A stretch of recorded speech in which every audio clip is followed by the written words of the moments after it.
नमस्कार सभी को, good morning, good afternoon, good night. जब भी आप वीडियो देख रहे हैं तो आज की वीडियो में अपन देखने वाले हैं नागरिक शास्त्र कक्षा 12 बहुविकल्पीय प्रश्न पार्ट 1। ठीक है, तो इस वीडियो में अपन 30 बहुविकल्पीय प्रश्न देखने वाले हैं जो कि बहुत ही ज़्यादा महत्वपूर्ण हैं। तो यहाँ पर हमारा पहला महत्वपूर्ण क्वेश्चन है, पूंजीवादी और साम्यवादी दुनिया के विभाजन का प्रतीक किसे माना जाता है। तो यहाँ पे हमारे पास ABCD 4 ऑप्शन हैं, रूस को, अमेरिका को और बर्लिन की दीवार को, उसके बाद है भारत को। ठीक है, तो हमारा यहाँ पे ऑप्शन नंबर जो है सी वाला बिल्कुल सही है। बर्लिन की दीवार को पूंजीवादी और साम्यवादी दुनिया के विभाजन का प्रतीक माना जाता है। ठीक है, अब देखेंगे अगला क्वेश्चन, क्वेश्चन क्रमांक 2 है, बांग्लादेश को कब स्वतंत्रता मिली, यानी बांग्लादेश जो है कब स्वतंत्र हुआ। ठीक है, तो देखते हैं यहाँ पे हमारे पास इसमें भी ऑप्शन 4 हैं ABCD। ठीक है, तो वर्ष 1970 में, उसके बाद वर्ष 1971 और वर्ष 1980 और उसके बाद डी में दिया है वर्ष 1985। तो यहाँ पे बांग्लादेश को आज़ादी यानी कि स्वतंत्रता 1971 में मिली, तो यानी कि वर्ष 1971 ऑप्शन नंबर बी पे है। तो बी वाला ऑप्शन बिल्कुल राइट है। उसके बाद देखेंगे क्वेश्चन क्रमांक 3, जिसमें कह रहा है यूरोपीय संघ की स्थापना कब हुई। तो यहाँ पे सन दी हुई है 1942 और 1928, उसके बाद दिया 1992 और 1999। तो इसमें हमारा ऑप्शन जो है सी वाला बिल्कुल राइट हो जाएगा, 1992 वाला। ठीक है, तो यूरोपीय संघ की स्थापना कब हुई, 1992 में। ठीक है, अब देखेंगे अगला क्वेश्चन, क्वेश्चन क्रमांक 4। ठीक है, यहाँ पे दिया है 4 में यूरोपीय संघ के कौन से 2 सदस्य संयुक्त राष्ट्र सुरक्षा परिषद के स्थायी सदस्य हैं। ठीक है, तो यहाँ पे ब्रिटेन, फ्रांस, उसके बाद Sweden, Denmark, Italy, Germany, Bharat, Sri Lanka. तो इसमें हमारा ऑप्शन ए वाला बिल्कुल राइट है, ब्रिटेन और फ्रांस। ठीक है, तो आप इसे अच्छे से याद कर लें। ठीक है, अगला क्वेश्चन देखेंगे, या इसमें कह रहा है निम्नलिखित में से कौन सा देश आसियान का सदस्य नहीं है। तो यहाँ पे दिया इंडोनेशिया, मलेशिया, थाईलैंड, संयुक्त राज्य अमेरिका। तो जो संयुक्त राज्य अमेरिका है वो आसियान का सदस्य नहीं है। ठीक है, तो सही डी वाला हमारा ऑप्शन जो है बिल्कुल राइट हो जाएगा। अब क्वेश्चन क्रमांक अगला देखेंगे, यानी कि छठा। ठीक है, क्वेश्चन क्रमांक 6 देखेंगे। इसमें दिया है एशियाई यानी कि दक्षिणी पूर्वी एशिया के राष्ट्र का संगठन की स्थापना 1967 में हुई। इस संगठन का एक सदस्य है। तो नीचे दिए हुए हैं सदस्यों के नाम। ठीक है, तो यहाँ पे दिया है थाईलैंड, ऑस्ट्रेलिया, न्यूजीलैंड, इनमें से कोई नहीं। तो इसमें हमारा जो है ए वाला ऑप्शन सही हो जाएगा, थाईलैंड। ठीक है, अगला क्वेश्चन देखेंगे अब 7, क्वेश्चन क्रमांक 7 है। ठीक है, इसमें दिया चीन की क्रांति किस वर्ष हुई थी। तो 1947 और बी में दिया है 1949, 1951, उसके बाद 1954। ठीक है, तो इसमें हमारा ऑप्शन जो है 49 वाला बिल्कुल राइट हो जाएगा, 1949, यानी कि बी वाला ऑप्शन में ये 1949 दिया हुआ है। तो option number B is right. Okay, अब देखते हैं क्वेश्चन क्रमांक 8 सीधे। 8 में दिया है निम्न में से किसने खुले द्वार की नीति अपनाई। तो खुले द्वार की नीति अपनाने वाला देश कौन सा है भाई। यहाँ पे चीन दिया है, यूरोपीय संघ, जापान और अमेरिका। तो इसमें चीन ने खुले द्वार की नीति अपनाई। ठीक है, तो हमारा इसमें ऑप्शन ए वाला बिल्कुल राइट है। ठीक है, ये काफ़ी ज़्यादा महत्वपूर्ण प्रश्न हैं, तो इन्हें अच्छे से तैयार करते ही चलें। ठीक है, उसके बाद सार्क या दक्षेस की स्थापना कब हुई थी। तो इसमें हमसे सन पूछ रहा है 1950, 1975, 1980 और उसके बाद डी में दिया है 1985।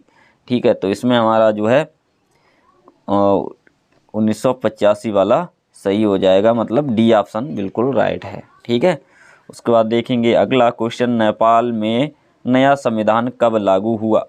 ठीक है, तो क्वेश्चन क्रमांक यही है, नेपाल में नया संविधान कब लागू हुआ।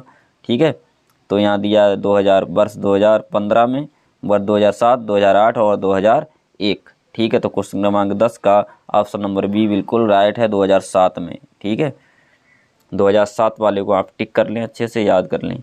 उसके बाद देखेंगे क्वेश्चन क्रमांक 11 में कह रहा निम्नलिखित में से कौन सा देश सार्क का सदस्य है। ठीक है, तो यहाँ भारत, म्यांमार, बांग्लादेश और पाकिस्तान।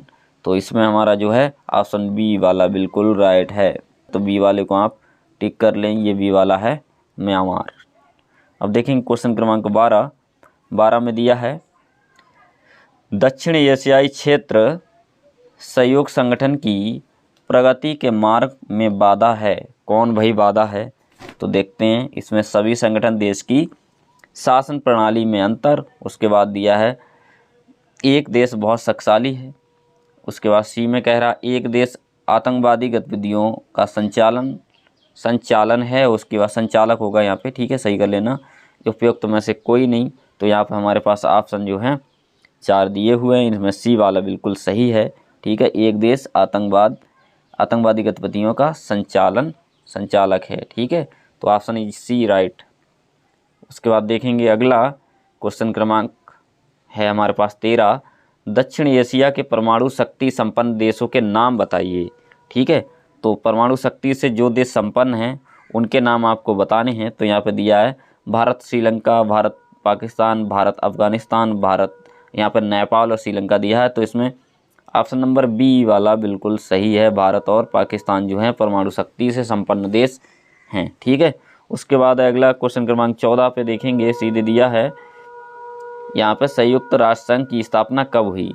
संयुक्त राष्ट्र संघ की स्थापना पूछ रहा है, अक्टूबर 1944, उसके बाद दिया है 15 नवंबर 1945, उसके बाद 24 अक्टूबर 1946, उसके बाद 24 अक्टूबर 1945। तो नीचे ही वाला माला यानी कि डी वाला बिल्कुल राइट हो जाएगा, ठीक है। अब देखेंगे अगला क्वेश्चन क्रमांक सीधे 15 देखने वाले हैं। 15 में दिया हुआ है हमारे पास संयुक्त राष्ट्र संघ की सुरक्षा परिषद में कुल कितने सदस्य हैं, ठीक है। तो 5, 10, 15 या फिर 20। तो यहाँ पे 15 वाला हमारा आंसर बिल्कुल राइट होगा, ठीक है। संयुक्त राष्ट्र संघ की सुरक्षा परिषद में कुल सदस्यों की संख्या जो है 15 है। उसके बाद कह रहा है संयुक्त राष्ट्र संघ की सुरक्षा परिषद में कितने स्थायी सदस्य हैं। तो स्थायी सदस्यों की संख्या मात्र 5 है, ठीक है। टोटल 15, 5 स्थायी और 10 अस्थायी सदस्य हैं, ठीक है। तो यहाँ पे स्थायी सदस्य कितने हैं भाई, 5। तो ये वाला बिल्कुल राइट है इसमें। उसके बाद देखेंगे अगला क्वेश्चन 17, ठीक है। 17 में कह रहा है अंतर्राष्ट्रीय परमाणु ऊर्जा एजेंसी की स्थापना हुई। तो यहाँ पे सनें दी हुई हैं हमारे पास 1947, 1950, 1955 और ऑप्शन डी जो है नीचे है 1957। तो यही हमारा ऑप्शन डी वाला बिल्कुल राइट है। उसके बाद देखेंगे क्वेश्चन क्रमांक 18 में दिया है प्रथम पृथ्वी सम्मेलन का आयोजन किस देश में हुआ। संयुक्त राज्य अमेरिका, ब्राज़ील, जापान, फ्रांस। तो इसमें हमारा ऑप्शन जो है बी वाला बिल्कुल राइट है, ब्राज़ील, ठीक है। ब्राज़ील में हुआ था पृथ्वी सम्मेलन का आयोजन। उसके बाद है क्वेश्चन क्रमांक सीधे 19 देखेंगे। 19 में दिया है भारत में मूल वासियों की जनसंख्या कुल संख्या के कितने प्रतिशत है, ठीक है। तो यहाँ पे दिया है 5%, उसके बाद 8%, उसके बाद दिया है 11% और 14%। तो यहाँ पे जिसमें दिया 8% वाला जो है ऑप्शन सही हो जाएगा। अब देखेंगे अगला क्वेश्चन, द्विराष्ट्र सिद्धांत की बात यहाँ पे दिया हुआ है क्वेश्चन क्रमांक 20 में द्विराष्ट्रवाद सिद्धांत की बात किसके द्वारा प्रस्तुत की गई, ठीक है। तो यहाँ पे दिया है मुस्लिम लीग, ब्रिटिश सरकार, कांग्रेस, ये सभी। तो यहाँ पे मुस्लिम लीग द्वारा जो है हमारा आंसर बिल्कुल सही है, ए वाला, ठीक है, मुस्लिम लीग। उसके बाद दिया है यहाँ पे भारत का विभाजन किस योजना के अंतर्गत हुआ। तो यहाँ पे दी हुई हैं योजनाओं के नाम क्रिप्स मिशन और बेवल प्लान, उसके बाद माउंट बेटन प्लान या फिर उसके बाद है कैबिनेट मिशन, ठीक है। तो 21 में हमारा सी वाला ऑप्शन बिल्कुल सही है, माउंट बेटन प्लान के द्वारा, ठीक है। अब क्वेश्चन क्रमांक सीधे 22 देखेंगे। 22 में दिया हुआ है सर्वप्रथम कांग्रेस के किस अधिवेशन में भाषा के आधार पर राज्यों के पुनर्गठन की मांग की गई, ठीक है। तो यहाँ पे दिया है नागपुर, उसके बाद है कलकत्ता, मुंबई और अहमदाबाद। तो इसमें जो हमारा ऑप्शन ए वाला ही बिल्कुल राइट हो जाएगा, नागपुर अधिवेशन में।